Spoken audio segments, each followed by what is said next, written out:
চট্টগ্রাম আনোয়ারার বুকে এত সুন্দর একটা বিচ আসলে আমরা জানি আমিও জানতাম না। আজকে আমরা রওনা করলাম চট্টগ্রাম আনোয়ারা ফুলতলা বিচের দিকে যাব। আমরা এখানে কি করছি, হয়েছে কি কি আছে আর কি কি মজা করতে পারবেন আপনারা গেলে। অবশ্যই এখানে ভিতরে আউটডোরটা অনেক সুন্দর।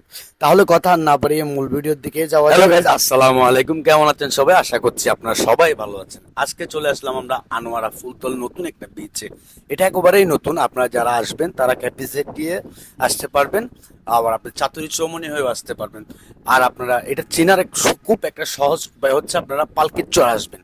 পালকি বিচ সবাই চিনে। পালকি বিচ আপনারা ঢুকবেন না, সোজা রাস্তা যেটা চলে গেছে 2 কিলো রাস্তা গেলে 1-2 কিলো, 2 কিলো হবে না, 2 কিলো তো কম হবে, আপনারা এখানে চলে আসতে পারবেন। দেখতেই তো পারছেন এত সুন্দর সাগর পার। আর ওখানে বালুর মধ্যে যাবো কিনা, এত সুন্দর এখানে সাগর পার হয়েছে। আর এই রিসোর্ট গুলো পুরো একটা জাপানি গ্যাটাপের মতো লাগতেছে আমার। জাপানি এই যে রাঙ্গামাটি, রাঙ্গামাটি বলেন, আপনার কাগড়াচড়ি বলেন, ঝুমঘর আছে না, ঝুমঘরের মতো এই রেস্টুরেন্ট গুলো খুব সুন্দর লাগতেছে। চলুন তাহলে আমরা একটু ভিতরে যাই, আর ভিতরেরটা অনেক সুন্দর কেমন হয়ে।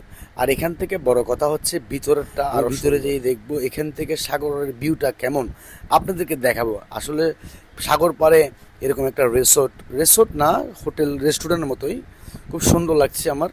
কারণ আমরা একটু ভিতরে ঢুকি, ভিতরের ডেকোরেশনগুলো খুব সুন্দর করছে। এটা নতুন, যারা যায় নাই তাদের জন্য এটা নতুন, আমার জন্য নতুন। আমি একটু ভিতরে দেখব। আর ভিতর থেকে এই যে ভিতরের ডেকোরেশন করেছে, আল্লাহু আকবার, খুব সুন্দর হয়েছে মাশাআল্লাহ। তাদের পরিষ্কার এই যে গেট আপ, এই যে ডেকোরেশন, খুব ভালোই লাগতেছে আমার। এখান থেকে আপনি সরাসরি সাগরের ভিউটা দেখতে পারবেন। এই তো দেখতে পাচ্ছেন সবাই কিন্তু সাগরের ভিউটা দেখতেছে। আমি কিছু খাবো মনে করছি কিন্তু কিছু খাই নাই। কেন? একেবারে ভরা পেটে গেছি, দুপুরবেলা গেছি, তখন বাজে ঘড়িতে 3টা। এই যে সাগর দেখা যাচ্ছে একেবারে কাছ থেকে, আপনারা সাগরটা অনুভব করতে রেস্টুরেন্টে আসলে এই যে দেখা যাচ্ছে সূর্য।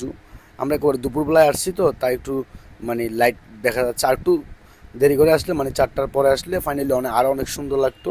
তো আমি চেষ্টা করছি আপনাদেরকে দেখানোর জন্য। ঠিক আছে, আপনারা ভালো থাকবেন, সুস্থ থাকবেন। আবারও দেখা হয়ে যাবে কোনো একটি জায়গাতে। আসসালামু আলাইকুম, ভালো থাকুন, সুস্থ থাকুন।